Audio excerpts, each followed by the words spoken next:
우리 모두는 죽음에 이르기까지 주의 나라와 의를 구하고 하나님께 영광 돌리는 삶을 살기를 원합니다. 다시 말해서 청년의 시절보다 인생의 모년에 더 아름답고 고매한 인생을 보내고 싶은 소원이 있다는 것입니다.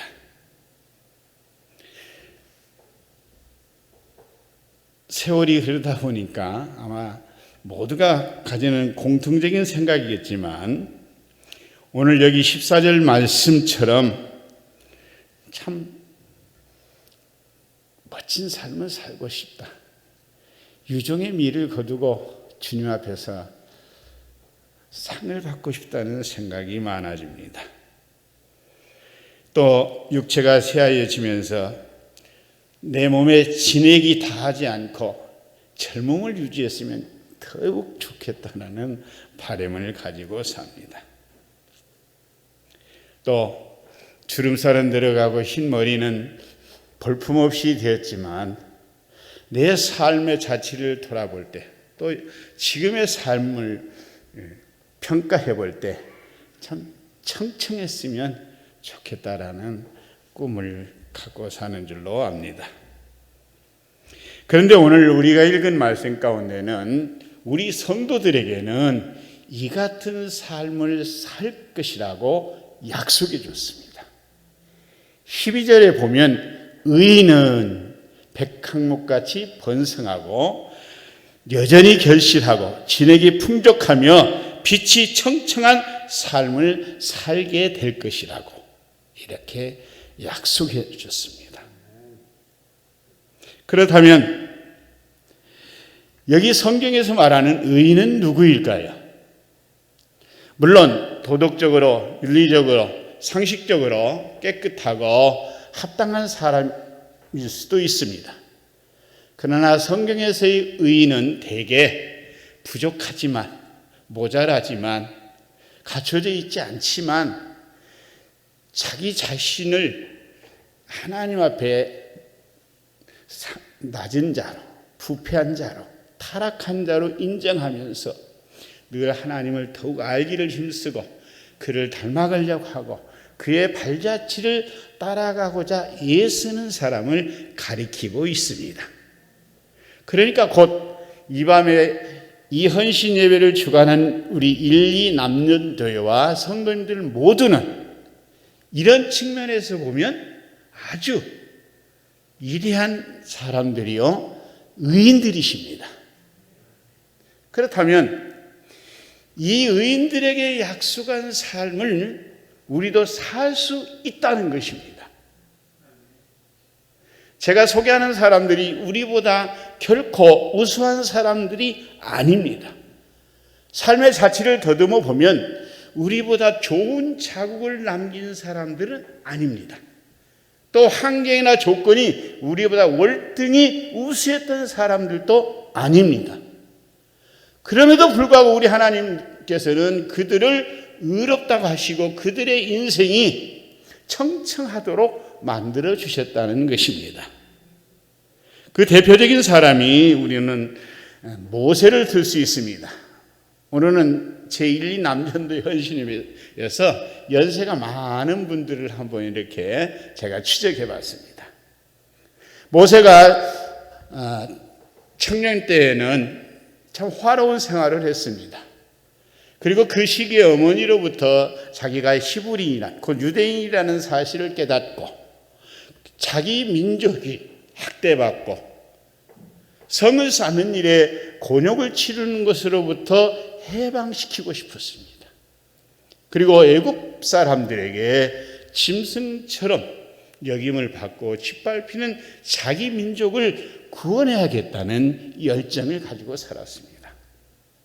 이제 그는 나이가 들고 힘이 자라고 자기를 따르는 사람이 많고 또 수종드는 사람이 많자 그는 히브리 사람들이 사는 모습을 보기 위해서 현장에 나갔습니다. 그때 그의 눈에는 애굽인과 히브리인이 싸웁니다.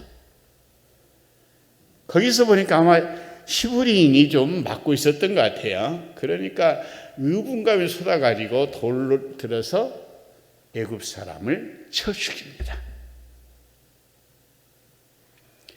그는 정의감, 또 자기 민족이 고통당한 것을 함께 나누고 싶어서 그러한 행동을 했지만 그것은 그에게 큰 불행을 가져다 주는 것이었습니다. 그 후로 광야에 들어갑니다. 무려 40년 동안 침묵하는 삶을 살고 광야의 서늘함 속에서 지냅니다.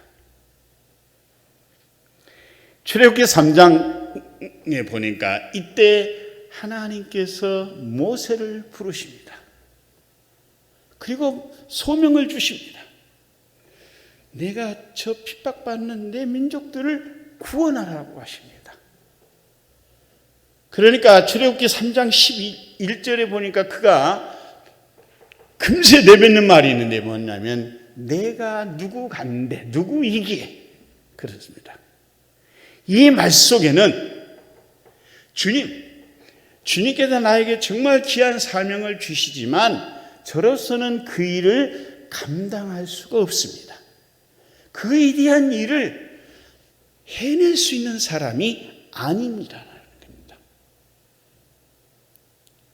내가 누구에게라는 말 속에는 그의 부정적인 자화상에서 나오는 말이기도 하고 또 현재의 형편과 조건이 그럴 수 없기 때문에 즉답으로 말한 것일 수도 있지만 그의 마음속에는 자기가 애굽의 왕자로서 힘을 가졌을 때 따르는 추종자가 많았을 때 또 자기의 말 한마디면 산천이 주눅이 드는 그때에도 내가 그 일을 할 수 없었는데 나에게서 모든 것이 달아나고 그럴 능력이 소멸되고 그럴 만한 지혜도 없고 또 재능도 없는 상황에서 내가 어떻게 그 일을 할 수 있겠습니까? 라는 말이었습니다.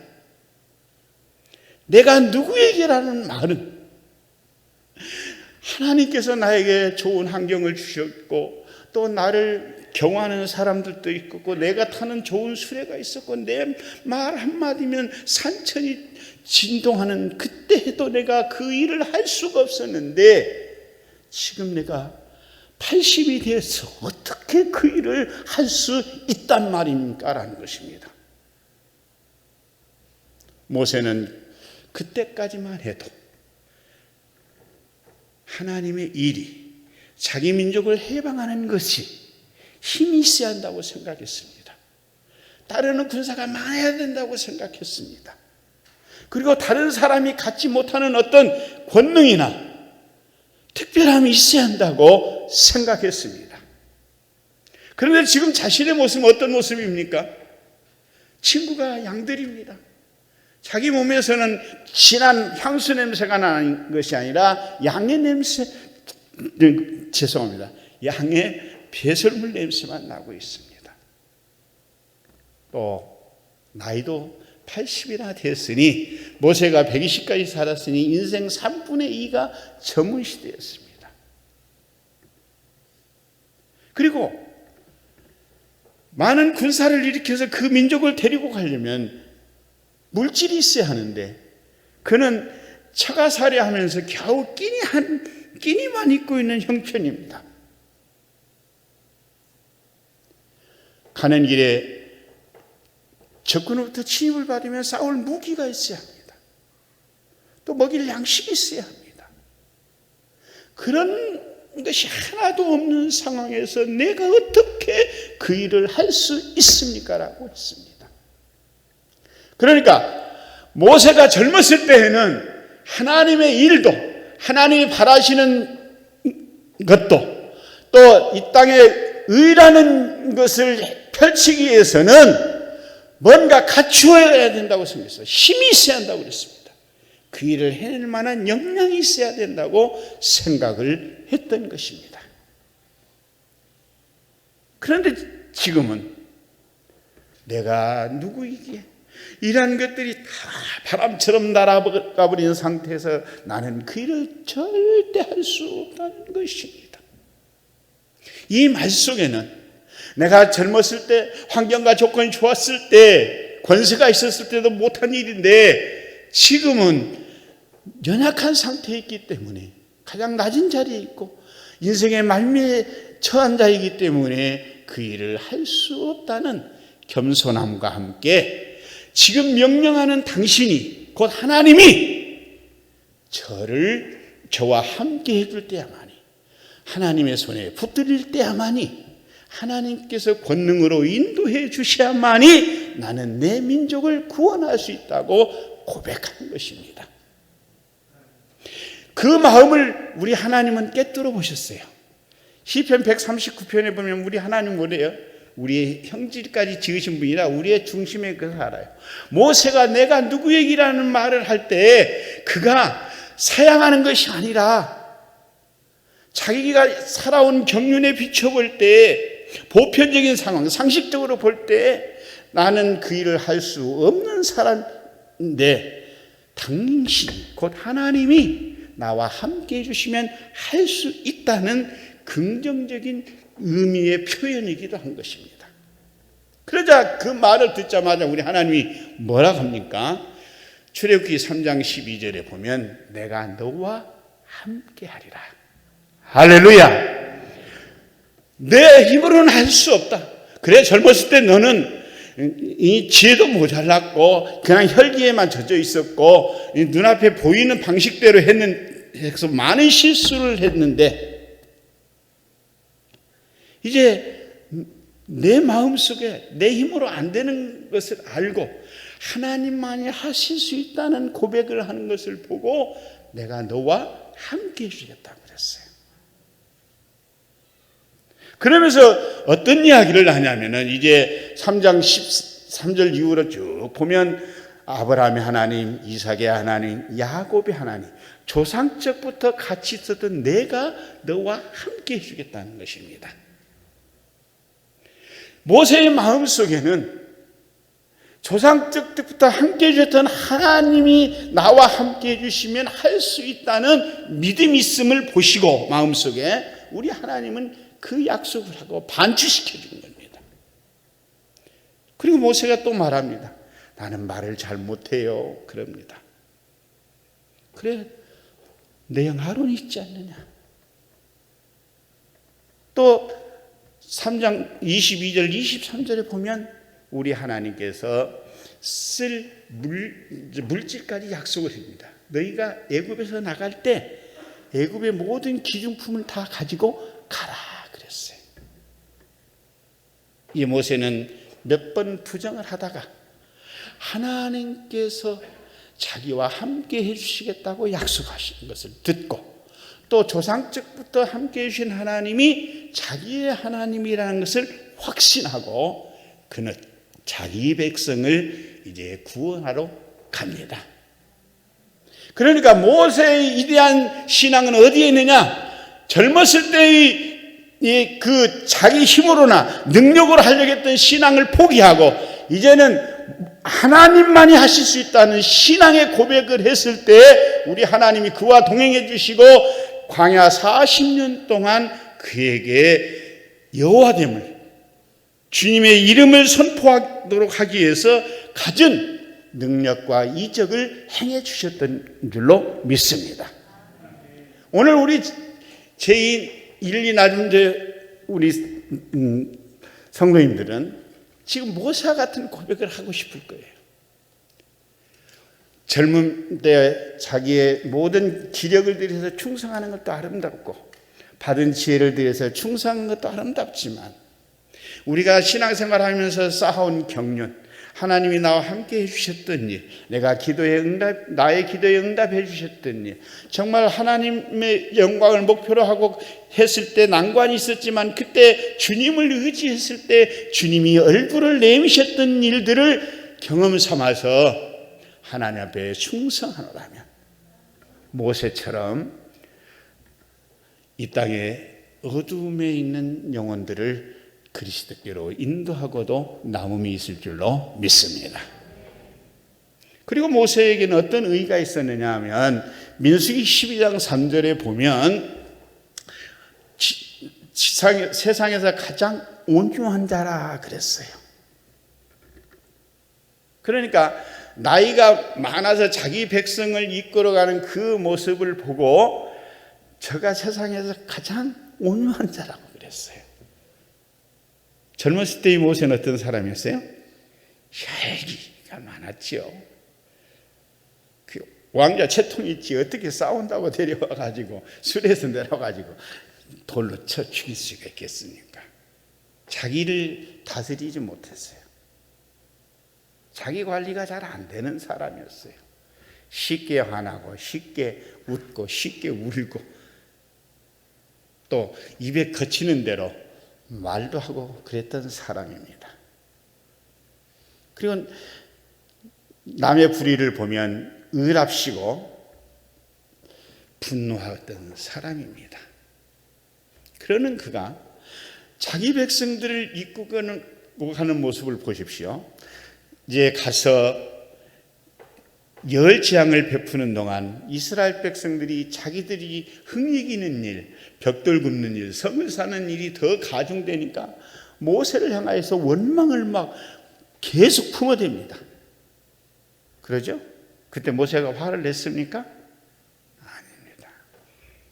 백성들은 잠잠히 재우고 하나님 앞에 그의 뜻을 물었습니다. 광야에서 쓴물을 먹고 불평하자 그가 하나님께 기도하여 물을 달게 해줍니다. 조금 가서 엘림에서 좀 쉬었다가 사흘길쯤 가니까 또 물 때문에 더위 때문에 고생을 합니다. 불평을 합니다. 우리 애굽에서는 우리가 가마솥 끓여놓고 고기 먹고 살았는데 또 매장지도 많았었는데 왜 우리 이렇게 데리고 와서 고생시키냐고 원망을 막 부어댑니다. 사사건건 모세의 마음을 헤아리고 모세가 하는 일에 동조하려기보다는 모세가 행하는 일을 통해서 어떤 불평스러운 일이 나타나면 원망하고 저주하고 되돌아가자고 합니다. 또 하나님과 대면하러 올라갔는데 며칠 되지 않아서 금송아지를 만들어 놓고 그걸 섬기려고 합니다. 그러나 모세는 하나님이 진노해서 그의 백성들을 죽이려고 할 때 하나님, 주님의 이름을 위하여 창조한 이 백성들을 지구상에서 멸하신 것은 하나님의 공의에 맞지 않습니다. 살려주세요라고 했습니다.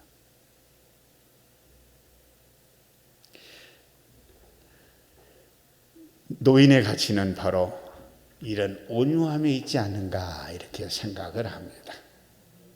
우리 제1, 2 남전도회 회원들께서 이제는 연세가 많이 들어서 모세가 했던 이런 온유함을 가지고 청년들의 허물도 덮어가고 교회에 어떤 불평스러움이 있으면 잠재우고 또 다독거리고 안아주고 그리스도의 사람으로 세워감이 진정한 의일 줄로 믿습니다. 우리 1, 2 남자들과 온유함을 드러내면 교회가 화평할 것이고 청년들이 더 날개를 펴면서 날아다니고 일을 할 수 있게 되리라고 믿습니다. 그 다음에 나이가 많아서 활동을 많이 했던 분이 있습니다. 여호수아서 14장 6절에서 11절에 보면 갈렙이라는 사람이 나옵니다. 시간이 많이 가서 제가 짧게 하겠는데 이 갈렙은 민수기 14장에 보면 여호수아와 함께 부름을 받아서 정탐꾼으로 갔다 오고 긍정적인 보고를 함으로 말미암아서 모세로부터 축복을 받습니다. 민수기서 14장 23절에 보면 너는 가나안 땅을 정복하게 되시고 가나안 땅에 들어가서 그 땅을 차지할 거라고 할 거라는 약속을 받습니다. 이제 그 후로 모세가 죽고 여호수아가 지도자로 등장을 합니다. 그 후로 이제 갈렙의 이야기는 별로 나오지 않고 여호수아서를 읽어보면 등장하는 인물은 오로지 여호수아뿐입니다. 그렇죠? 똑같이 정탐하고서 똑같이 정탐 보고를 하고 똑같이 축복을 약속받았음에도 불구하고 여호수아는 드러내서 일을 하고 갈렙은 숨어서 일을 합니다. 여호수아는 1인자가 되고 갈렙은 2인자가 되어서 그의 행위는 기록되지도 않고 남의 눈에도 띄지 않습니다.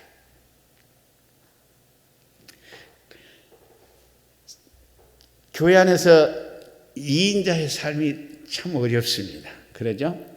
그런데 우리 주님은 2인자들에게 놀라운 축복을 약속해 줍니다. 기도할 때도 바리새인처럼 큰 길거리 어귀에서 기도하지 말고 어디에 기도하라고요? 남이 보이지 않는 골방에서 하라고 그럽니다. 아무리 의로운 일도 곧 오른손으로 하는 일도 왼손이 모르게 합니다. 오른손은 뭡니까? 이걸 드러나고 남이 알아주고 환영해 주는 일입니다. 그러나 왼손은 감춰진 손입니다. 잘 사용하지 않고 우리가 삶 속에서도 오른손이 열린 가지 왼손은 의식도 잘 안 되는 손입니다.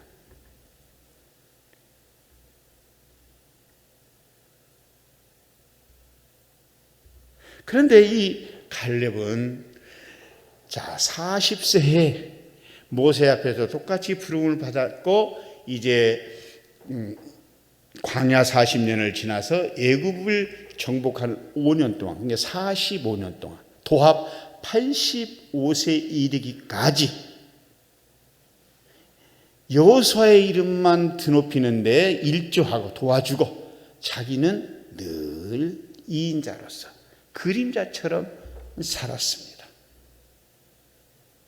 그런데 이제 여호수아서 14장 6절에서 이렇게 쭉 보면 모세가 요단강을 건너기 전에 두 지파 반에게 장차 요단강 가나안 땅을 분배를 해주고 여호수아가 9지파 반에게 그 땅을 분배해 줍니다. 여기에서 여호수아가 놓친 것은 자기와 함께 혁혁한 공로가 있는 갈렙에게 우선권을 주지 않습니다. 기득권을 인정해 주지 않습니다. 다 분배가 끝날 때까지 갈렙은 그렇게 기다리고 참고 있습니다. 그럼에도 불구하고 요셉 지파인 자기에게 분배를 해주지 않자 그가 이제 여호수아에게 나가서 과거의 약속을 상기시키며 또 자기의 현재의 믿음을 나타내면서 내가 부름을 받을 때나 지금, 그러니까 40세에 부름을 받아서 45년이 흘렀지만 그때나 지금이나 내가 똑같이 강건하다. 믿음이 왕성하다. 주님을 믿는 믿음 안에서 나는 지금도 어떤 영적 전투나 또 헤브론을 정복하는 일에 조금도 부족함이 없으니 약속한 땅을 달라고 그럽니다.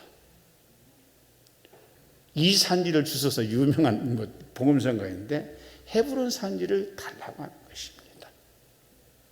그러니까 여기 갈렙의 이대한 신앙, 하나님 앞에 의로 인정될 만한 신앙이 뭐냐 하면 젊어서 늙기까지 변함없이 신앙생활을 했고 오히려 그는 겉사람은 후패하나 속사람은 더 새로워져서 하나님 앞에 왕성한 삶을 살았다는 것입니다. 제가 생각해봐도 이게 옳은 것 같아요. 그러죠?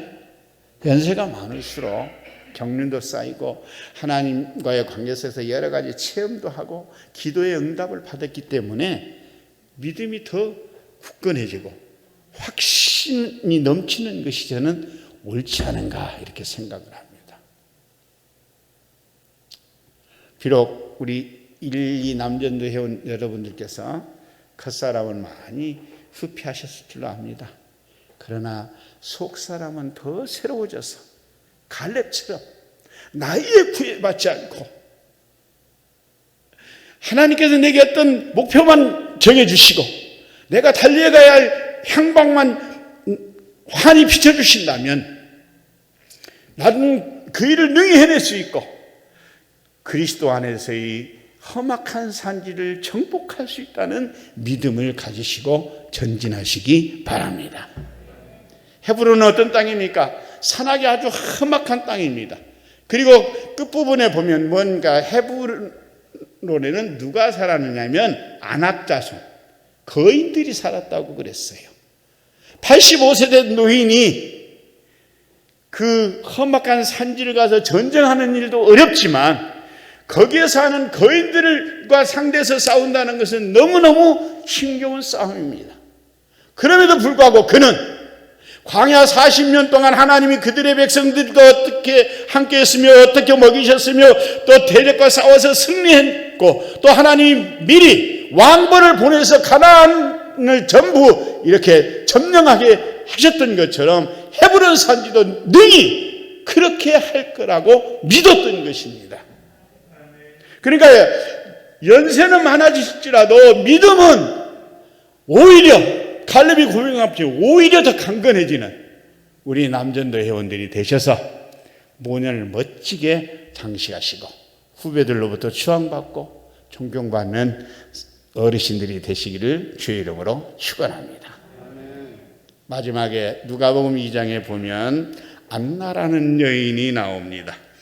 누가복음 2장 36절에서 36절에 보면 이 안나라는 여인은 세상적으로 보면 우리의 예형적인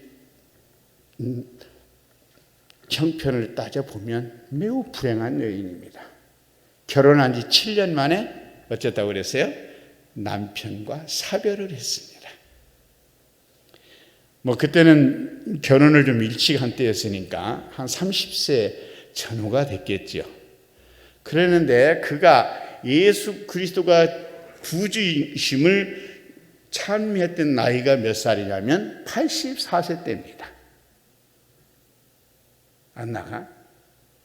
그러니까 안나는 30세 안팎에서 홀로 되어서 84세가 될 때까지 주님 한 분만을 기리며 또 메시아의 탄생을 흠모하면서 어떻게 살았느냐? 성경에 보니까 성전 중심하는 삶을 살았고 주야로 금식하며 살았다 그랬어요.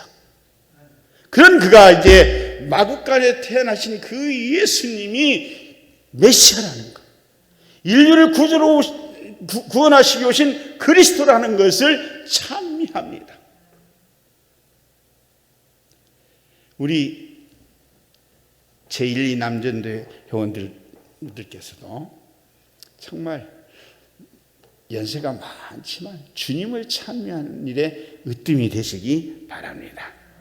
그런데 그 배경이 어디에 있느냐 하면 성전 중심하는 삶을 살았다 그랬어요. 청산가부가 되어서 그는 몹시 외로웠을 것입니다. 그리고 당시에는 과부가 되면 죄의 결과라고 생각했어요. 저가 죄를 지었기 때문에 그의 남편을 데려갔을 거라고. 또 여성들이 천대받는 시대 때인데 거기에다가 과부는 더욱 멸시받는 시대였다고 말할 수 있습니다. 그런 그는 사람들에게는 비난도 받고 조롱도 받고 또 이 오해도 살 수도 있고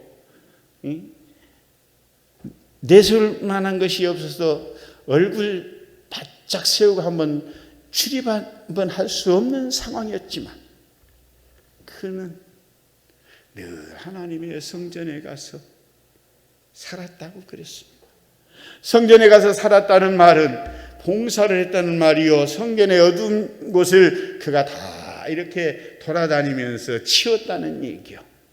그의 손이 닿아서 하나님의 성전이 아름다워질 것이라면 그것에 손을 내밀었고 그의 육체를 던졌다는 이야기가 되겠습니다.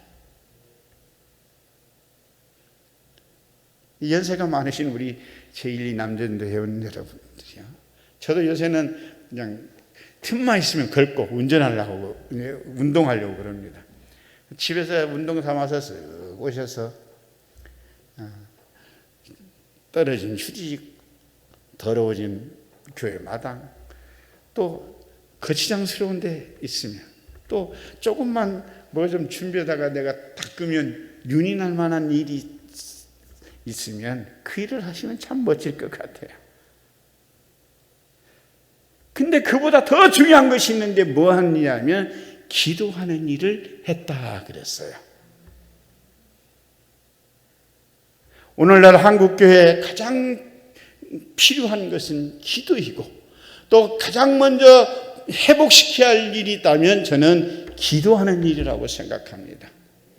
우리 1, 2 남전대 어르신들, 우리 선배님들 얼마나 열정적으로 기도했습니까?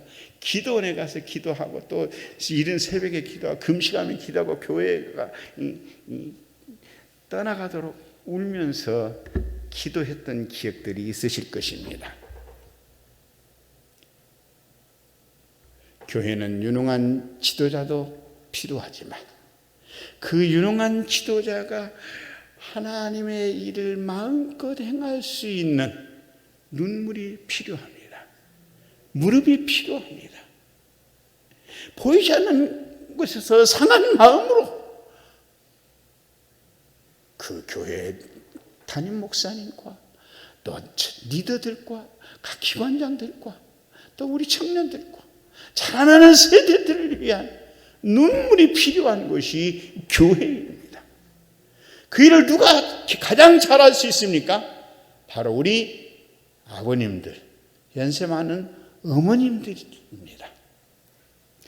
하나님의 일 가운데서 우리가 말씀을 사모하는 일, 찬양하는 하는 일과 더불어 가장 중요한 일이 있다고 한다면 그것은 기도하는 일입니다. 여호수아가 전쟁할 때 모세는 손을 들어 기도했습니다. 손을 들면 이기고 내리면 집니다. 그렇습니다. 우리 교회도, 우리 제1 남자들인데요, 우리 어머님들이 기도하면 교회는 영의 세력과 싸워서 승리하게 될 것이고,